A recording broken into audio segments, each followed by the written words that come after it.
尘封30年的老宅寂静阴森，夜班保安深夜听见屋内传出拖拽怪响，空屋常年无人踏入，保安随即报警，民警入内却一无所获。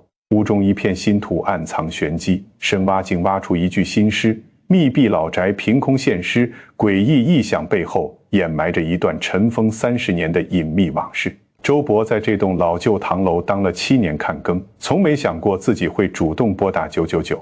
凌晨2点07分，手电惨白的光柱扫过3楼走廊，周伯裹紧风衣，正要转身下楼，然后他听见了那个声音，从307传出来的，确切地说，是从那扇铺满灰、门板斑驳、门把早已锈死的307房门背后传出来的，像是什么笨重的东西在地上被拖拽，夹杂着轻度的、有节奏的敲击声，沉闷而清晰。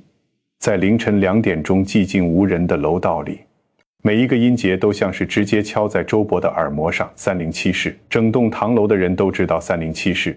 那间房空了整整30年，门窗封死，电闸掐断，夜权无人认领，就像是整栋楼身上一处无法愈合的伤疤，被所有人刻意遗忘。周伯停下脚步，竖起耳朵，心跳骤然加速，嘶咚嘶，不是幻觉。手电的光柱在307的门板上晃动，光束里无数细小的灰尘飞舞。周伯盯着那扇门，感觉背脊一阵一阵的发凉，像有人在他脖子后面轻轻吹气。他下意识地退后了一步，军鞋踩在水泥地上，发出细微的摩擦声。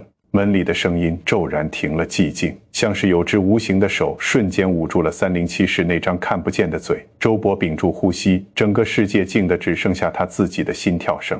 他等了大概有半分钟，那声音没有再响起来。或许是听错了，周伯安慰自己，这栋楼老了，水管老了，什么怪声都有可能。风灌入水管的声音，老鼠在天花板上跑动的声音，年久失修的门框热胀冷缩的声音，砰一声闷响从门后传来。这一次周伯听得真真切切，那不是老鼠，不是水管，不是风，那是人为的声音，是人脚踩在地上的声音，是笨重的、有目的性的、活人发出的动静。周伯的手心开始冒汗。他在这栋楼当看更这些年，听过3楼的传闻。上一任看更刘叔退休前喝了几杯酒，曾经红着眼眶跟他讲过，307那间房大白天进去，温度都比别的房低几度。刘叔说自己做了几年，有3次凌晨巡到3楼，听见307里有人在说话，不是1句2句，是断断续续的，两人对话般的声响，但他从没敢推门进去看，那间房不干净。刘叔说这话的时候，浑浊的眼珠子里有一种很深的恐惧。30年前出过事，具体什么事没人讲得清，但整条街的老街坊都知道那间房邪门。周伯当时没当回事儿，他当过兵，做了7年看更，什么怪事没见过。闹出动静，最后不都是老鼠，不都是风吹，不都是喝醉了的住户认错了门。但此刻凌晨2点，站在307紧闭的门前，他承认自己心里发毛了。手电的光束移到门把上，那把锁早就锈死了，但门缝里能看到灰尘完好无缺，厚厚的积灰均匀覆盖着门框边缘，不像是有人推门进去过。周伯蹲低身看了一眼门缝底部的灰层，没有被扰动过的痕迹。那声音是怎么传出来的？除非声音根本不是从门缝里传出来的，除非307里有什么东西能够穿过这道紧闭了30年的门板，把声响送进人的耳朵里。周伯猛地站起身，额头上沁出了细密的汗珠。他应该走的。凌晨2点，整栋楼几十户人家都在熟睡，没有人要求他非要去管307的闲事。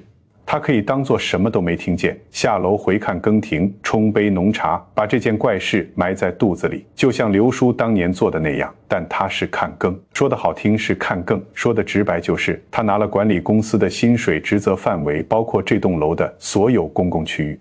307虽然是空关了30年的房，但他仍然在这栋楼里，仍然在他的管辖范围内。更重要的，周伯不愿意承认，但确实存在的一个念头是，他好奇。不是那种八卦的好奇，而是一个人面对无法解释的现象时本能的寻根究底的冲动。他要搞清楚这间空房里到底有什么。周伯深吸一口气，下楼回看更亭，拿起座机拨了999。你好，我要报警。安里3号旧唐楼307室，我听到里面有异常的声响，怀疑有人非法闯入。报案中心冷静地记录信息。周伯放下电话，发现自己的手指尖还在微微发抖。他站在看更亭门口等警察。夜风裹着深秋的凉意灌入领口。他抬头望向3楼的窗，307的窗黑洞洞的，没有窗帘，封死的玻璃上积了30年都没人擦过的灰。整栋楼就只有那一扇窗亮不起来了。警车来得很快，15分钟就到了。一辆普通的面包警车，下来2个军装警员，一个姓陈，一个姓李，看着都不到30岁，精神头十足。周伯上前说明情况，陈警员让他带路，3个人打着手电重新上楼。楼道还是那个楼道，寂静冷清，感应灯坏了也没人修。周伯走在前面，手电照着脚下的台阶。2楼上3楼的转角处，他突然停了一下。307的门和15分钟前一模一样，灰尘均匀，门缝完整，看不出任何变化。陈警员上前抬手敲了3下门，咚咚咚，敲门声在空旷的楼道里回荡。陈警员提高声线：“有人吗？房内有人吗？”没有回应。李警员凑到门缝处听了一会儿，摇了摇头。陈警员又敲了一次，这次力道更大。“你好，我们是警署的，请开门配合检查。”还是没有任何回应。确实听见了。陈警员转过头看周伯，语气里带着一丝公事公办的审视，听得清清楚楚拖东西的声音，还有敲击声，来回响了好一阵子。周伯急了：“我做了7年看更，风吹老鼠还是人为动静，我不可能听差。”陈警员没再说什么，和李警员交换了一个眼神，决定破门。307的防盗门是老式的那种，门锁虽然锈死，但门板本身并不结实。2人合力踹了几下，门框处的木料发出令人牙酸的咯吱声。第3次猛踹时，门猛地向内弹开了，一股腐朽的、潮湿的、混合着尘土气味的气流从门内涌出来。周伯没忍住咳了2声，陈警员也皱了眉，用手电照进去。手电的光柱在黑暗中画出一条笔直的线，照亮了307室的全貌。客厅不大，方方正正，地上铺的老式地砖早就看不出原本的颜色，上面覆盖着一层厚厚的灰，那真的是积了几十年的灰，脚踩上去能留下将近1厘米深的印记。家具还在，一张方桌2把椅，一个老旧木柜贴着墙根，全都蒙着灰，像被时光遗忘在角落里的标本。空气是静止的、厚重的，每一口呼吸都裹着霉味和灰尘。3个人进了屋，脚步声在空旷的房间里显得格外清晰。陈警员走在最前面，手电扫过每一个角落，客厅、厨房、厕所、主卧、次卧，逐一排查，门全都是开着的，没有任何破坏痕迹，窗户完好无缺，玻璃虽然蒙尘，但并没有破裂。从内侧的锁扣来看，也没有被打开过的迹象。最关键的是，地面上那些厚厚的灰尘，除了周伯他们刚刚走进来留下的脚印之外，没有其他人的痕迹。李警员蹲低身检查地面。周伯3人的鞋印清晰而新鲜，但除了这些，整间屋的灰尘像是沉睡了几十年没有被打扰过，连一只老鼠的脚印都没有。周伯、陈警员站直身体，语气比刚才更冷了一些。到目前为止，我们没有发现任何异常，门窗完好，没有人闯入的痕迹，地面灰尘也没有被破坏过。您看，这是怎么回事？周伯张了张嘴，想说那句我明明听见了，但对上陈警员那双带着些许无奈的眼神，那话就堵在了喉咙里。他和这些警员打过交道，不是警察不负责，是他们接到的类似报警太多了。深夜听到怪声，结果是邻居家电视没关，以为是贼入室，结果是风把窗户吹开了。10次里有9次是虚惊一场，他们按程序出警，按程序排查，按程序给出结论，没有异常。可他明明听见了。周伯站在原地没动，手电照着脚下的地板，心里翻来覆去就是那几句话：不是风吹的，不是老鼠，不是水管。那个声音是有人在挪动重物，是有人在做什么事情。他听了5、6分钟，断断续续，但每次响起的时候都是同一类声音。陈警员已经开始准备收队了，从口袋掏出记事本让周伯签名。您再回忆一下，最近楼道里有没有人装修？深夜施工确实不太可能，但说不定有住户在搬东西。李警员在一边问，语气比陈警员缓和一些。没有。这栋楼常住的不超过10户，都是老人家。深更半夜，没有人搬东西。周伯摇头，签了字，把记事本递回去。陈警员正要说话，门口突然响起一阵急促的脚步声，有人跑着上来了。周伯回头看到的是2楼的住户张大姐，60岁出头，穿着睡衣，披着外套，脸上又是紧张又是兴奋。警察先生，我听见了，我也听见了。张大姐声音尖细，就刚才我在2楼睡觉，楼上就是这间307，砰砰声吵得很。我家老头子也听见了，说不可能是幻觉。陈警员的表情微微变了，紧接着楼道里又上来了好几个人。住在4楼的李叔，3楼隔壁306的王先生、王太太两口子，甚至1楼的孟叔都背着拖鞋跑上来了。一群人围在307门口，你一言我一语。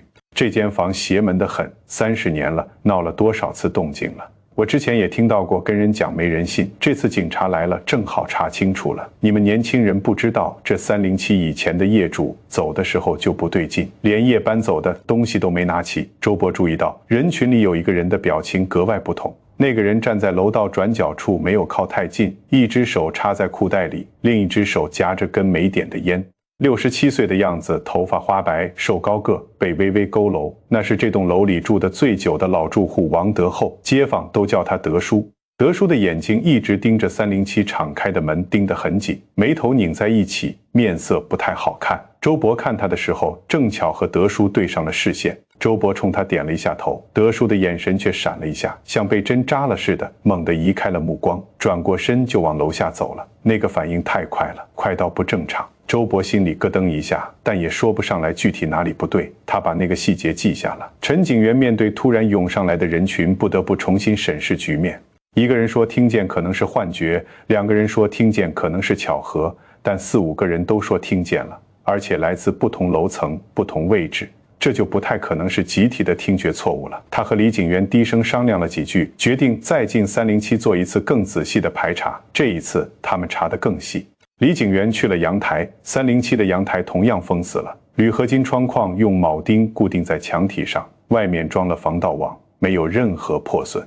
陈警员检查了厨房和厕所的水管，铸铁水管锈迹斑斑，但没有松动的迹象。他还特意敲了敲墙壁，实心的，不是夹层。排查接近尾声，陈警员站在客厅中央转了一圈，正准备招呼李警员收队，目光忽然顿住了。他看向了主卧门口的角落处，那片地面不对劲，整间307室的地面都覆盖着均匀的积灰，但主卧门口右边靠墙的那一小块区域，灰尘看起来比别处薄得多，颜色也更暗沉。陈警员走过去，蹲低身，用手电贴着地面照。那片地面不只是灰尘薄，而是泥土本身就有翻动的痕迹，是翻动过又被简单抹平的泥。307室虽然是老式地砖地面，但地砖之间的缝隙处，泥土被扰动过的痕迹非常明显，像是有人最近在这里挖过坑，又匆忙填了回去。而且那片地面的泥土翻动的范围不小，大约有1米见方。陈警员伸手摁了一下，泥层松软，稍微用力就能摁低1、2公分。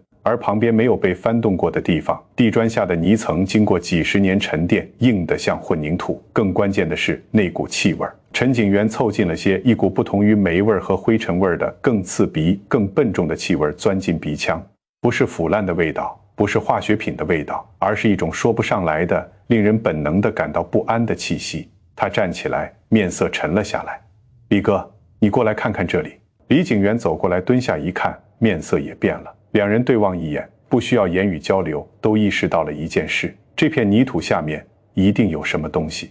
陈警员走到门外，对周伯说：“周伯，麻烦您帮忙联络一下街坊会和管理公司，我们需要紧急调配工具，这片地面要往下挖。”周伯一愣：“挖？下面是地基呀，挖什么？”陈警员没有正面回答，只讲了一句：“您先去联络吧，越快越好。”周伯看到他的表情，心里骤然升起一种不好的预感。他转身下楼去打电话的时候，经过2楼转角，又看到了德叔。德叔没回家，就站在楼道窗边，侧着身往外望，整个人笼罩在街灯透进来的昏黄光线下，像一尊雕塑。周伯喊了一声：“德叔，你还没睡？”德叔没应声，也没回头。周伯又喊了一声，他才像是从很深的思绪里被拽回来一样，肩膀猛地一抖，转过头来望着周伯。周伯看清他脸的那一刻，心里咯噔了一下。德叔的面色白得像纸，额头上有细密的汗珠，嘴唇在微微发抖，像是见了鬼。德叔，你没事吧？面色好差。没事儿，没事儿。德叔的声音沙哑得厉害。我就是被这事儿搞得心慌。307呀，30年了，不应该开那扇门的。他喃喃自语着，转身走了。佝偻的背影消失在幽暗的楼道尽头。周伯站在原地，忽然觉得背脊一阵一阵发凉。挖地的工具来得比想象中快。街坊会主任赵叔带着2个后生的社区工作人员，扛着铁铲、锄头和便携式照明灯赶过来的时候，凌晨3点，整栋楼没睡的人家已经把1楼的楼道围了个水泄不通。陈警员把无关人员清出了307室，只留下周伯、赵叔和另一个社区工作人员帮忙照明和记录。李警员负责拍照存档，每一铲泥挖出来之前和之后都要留存影像。第一铲下去的时候，所有人都屏住了呼吸。铁铲切入那片松软的新泥，毫不费力的就挖下去了将近20公分。泥土被铲出来的那一刻，那股之前若有若无的气息骤然浓烈了数倍。赵叔皱着眉退了一步，掏出手帕捂住鼻子，嘟囔了一句：“这什么味儿？”没有人回答。陈警员示意继续挖，第2铲、第3铲、第4铲，坑越挖越深。那片翻新过的泥层下面，泥土的颜色逐渐从浅棕色变成了暗沉的深棕色，湿度也在增加。挖到大约40公分深度的时候，铁铲碰到了一个硬物。等一下，陈警员叫停了动作，他跳下浅坑，蹲低身，用手拨开周边的泥。手电的光柱集中在那一点上，泥层里露出了一小截布，深色的，像是涤纶或者棉混纺的材质，被泥水浸得发黑。陈警员的手顿了一下，然后继续往下挖，动作比刚才慢了很多，也小心了很多。泥土一块一块的被拨开，那截布露出的越来越多。不是单独的布，是连着衣服的。衣服是夹克款式，深灰色，款式比较新，绝对不是30年前的旧物。陈警员的心在下沉，手指的动作却越来越稳。然后他摸到了布下面的东西，衣服底下有东西，硬的，有形状的，而且很大。李警员递过来一把小铲，陈警员接过去，沿着那个硬物的边缘，一点一点地剥离泥土。这个过程持续了将近10分钟，307室里静的只剩下铁铲铲泥的声音和陈警员克制的呼吸声。泥层完全剥离的那一刻，陈警员整个人僵住了。坑底露出的是一只人手，完整的人手，皮肤呈现不正常的青灰色，指甲缝里嵌着泥，手指微微弯曲，像是临死前曾经死死地抓着什么东西。那只手从深灰色夹克的袖口伸出来，静静地躺在50公分深的泥坑里，在手电惨白的光线下，呈现出一种不属于活人的触目惊心的质感。周伯站在坑边，看清那只手的时候，脑子里嗡的一声，腿一软，差点没站稳，一把扶住了旁边的墙壁。赵叔的手帕从手里滑落，嘴唇哆嗦着说不出话来。陈警员从坑里站起身，手上的泥在裤腿上蹭了2下，深吸一口气，转向李警员，立刻通知重案组，是命案。李警员已经拎出手机在拨号了。周伯靠着墙，感觉自己的心脏跳得像是要炸开。他盯着坑里那只露出来的手，脑子里只有一个念头在反复循环：这间房空了30年，门窗封死了30年，没有人进来过30年。那具尸体是怎么进来的？消息传开的速度比周伯想象的要快得多。重案组的人还没到，整条街就已经炸了锅。凌晨4点，安里3号旧堂楼下站满了人，有的裹着棉被，有的穿着拖鞋，有的骑自行车从另外一条街赶过来。所有人的目光都盯着3楼307室那扇亮着灯光的窗。307挖出尸体了，不是旧骨头，是新鲜的死人。我就说那间房邪门了，30年了，盖都盖不住，到底哪里来的尸体？门窗都锁住的啊！人群里的议论像煮沸的水，每一个新的猜测都比前一个更离奇。重案组在凌晨4点20分到达，来了2辆车，一车是法医和鉴证科人员，另一车坐着3个探员，带队的是一个40出头的总督察，姓姜，个子不高，精瘦的，一双眼亮得像是能看透人心。姜警长上楼进了307，先看了现场，然后听取了陈警员的初步汇报。他的表情始终很平静，问的问题也都非常具体。谁最先发现的异常？什么时候发现的？有没有人动过现场？第一铲泥是谁挖的？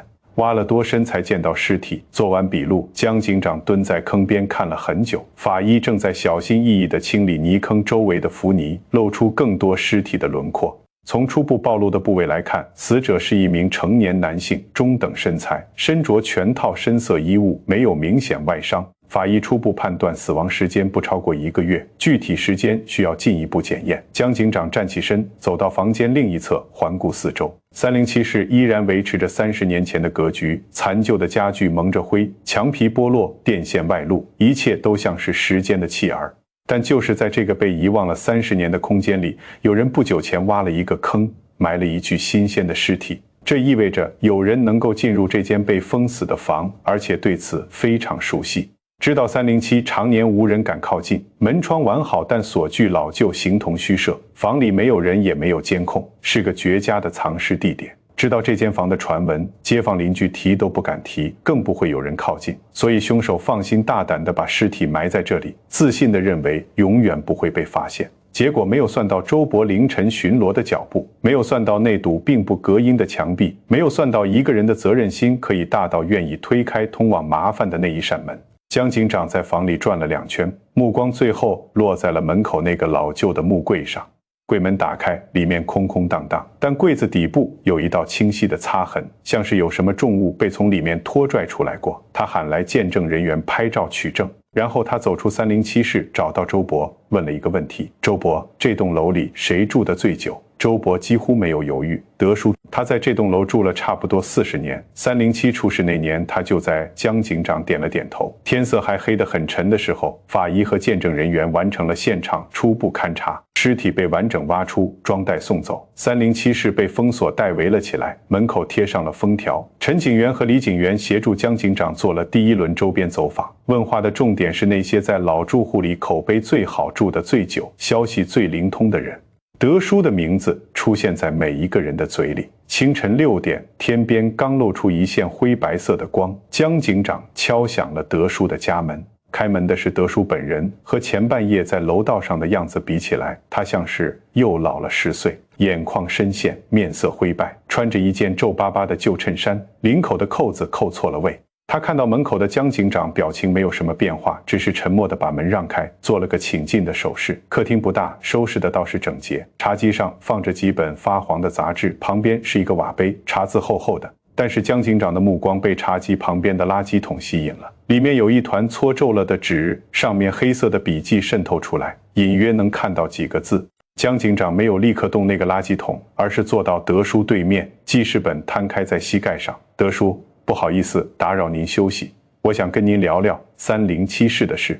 德叔的手指搭在膝盖上，微微颤抖着。他没有看江警长的眼，而是盯着茶几上那本杂志的封面。封面已经模糊得看不清图案，但他看得极专注。沉默了大概有10几秒，他才缓缓开口，声音像是从很深的井里打上来的水，凉得筋骨。你们挖出来了。江警长觉得这个说法有些微妙，不是你们挖到什么了，不是出什么事了，而是你们挖出来了。好像他早就知道地下埋着东西，只是不确定到底会不会被挖出来。德叔，您知道地下有人？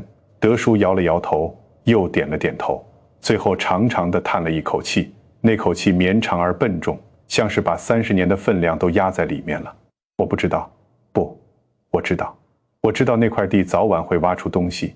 他的声音开始发抖，只是没想到是现在，30年了。我以为这件事会烂在地底。德叔，那间房到底发生过什么事？德叔不说话了，他沉默了很久，久到江警长以为他不会再开口。但就在江警长准备换个角度问问题的时候，德叔猛地抬起头来，眼眶通红，浑浊的老泪顺着坑坑洼洼的脸颊滚落下来。陈国强，他说了一个名字，嘴唇颤抖得几乎无法控制。307的业主叫陈国强。是92年的事。德叔闭上眼睛，像是用尽全身力气才把这句话吐出来。那年夏天特别热。307的陈国强被裁了，没工作，在街边摆了个修单车的档口，日子紧巴巴。他有老婆，有孩子，孩子当时才3、4岁。后来呢？江警长问。后来他找我借钱。德叔睁开眼睛，泪水已经止住了，但眼眶红的像是能滴出血来。他说他接了单生意，倒卖一批紧俏货，可以翻几倍，就差2000块的本钱。2000块在那个时候是我攒了2年的积蓄，我不应该借的。江警长没有打断他。钱借给他之后，人就变了。电话不接，门不开，我在楼道堵他，他隔着307的门跟我讲，货被人扣了，钱暂时还不上，再宽限几个月，几个月就几个月吧。我想着大家都是街坊，都不会赖账。德叔忽然笑了一下，那笑容比哭还难看，然后他就走了。半夜3更，连家具都没搬齐就走了。走了之后，我找了他半年找不到，我那2000块打了水漂。德叔，我们今天挖出来的尸体跟这件事有什么关系？德叔抬起头来，直直地望着江警长，那双浑浊的眼睛里突然亮起一种奇异的光。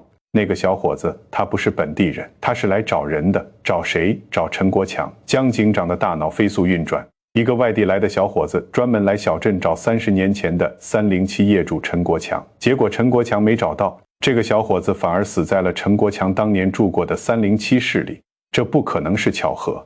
您认识那个小伙子？德叔摇了摇头，又点了点头，最后用一种极轻极淡的声音说：“我没见过他，但我知道他是谁。陈国强走了之后，我很生气，一直在找他。前年我在网上把他的名字、照片、老家地址都贴了上去。那个小伙子应该是看到了那些东西才找来的。”江警长离开德叔家的时候，天已经大光了。接下来的2天，警方马不停蹄地追查。DNA 比对结果出来了，死者身份确认刘俊文，25岁，外省人，3年前开始四处找一个叫陈国强的人。据他身边的人讲，那是他从未谋面的亲生父亲。刘俊文的妈妈年轻时与陈国强有过一段关系，生下他后独自养大。临终前告诉了他父亲的名字和最后已知的地址，就是这个小镇，这栋唐楼。307室陈国强下落也被找到了，他当年并没有走远，改名换姓后在临市定居，开了一间小五金铺，日子过得不好不坏。当探员找到他的时候，他正坐在柜台后面看手机，听到307三个字，手里的烟掉在了地上。审讯室里，陈国强交代了一切。30年前他欠下德叔2000块跑路，后来又欠了一屁股其他债，东躲西藏过了半辈子。刘俊文通过各种寻人信息找到了他的五金铺，找上门来认亲。陈国强不想认这个儿子，更不想让现在的家庭知道这段过往。刘俊文不肯走，两人在五金铺后面的货仓发生激烈争吵。陈国强失手将刘俊文推倒，后脑撞在货架角铁上，当场没了呼吸。陈国强吓疯了，他第一个念头就是藏尸。他想到了307室那间没人敢靠近的房，那个所有秘密都会被凶宅传闻掩盖的地方。深夜，他用客货车把尸体运到楼下，从楼道后面一个只有老街坊才知道的隐蔽入口进楼，打开了307的旧锁。他把尸体拖进屋里，在角落挖坑埋了。那天夜里，他来回填土，衣柜掩盖痕迹，发出的声响惊动了巡逻的周伯。而第二天警员到场调查时，他其实就混在人群里，看着警察撬开307的门，看着那扇关了30年的门在自己眼前重新打开。至于德叔，他确实在网上发过寻人信息，也确实在刘俊文来到本地后与他有过接触，但他没有杀人。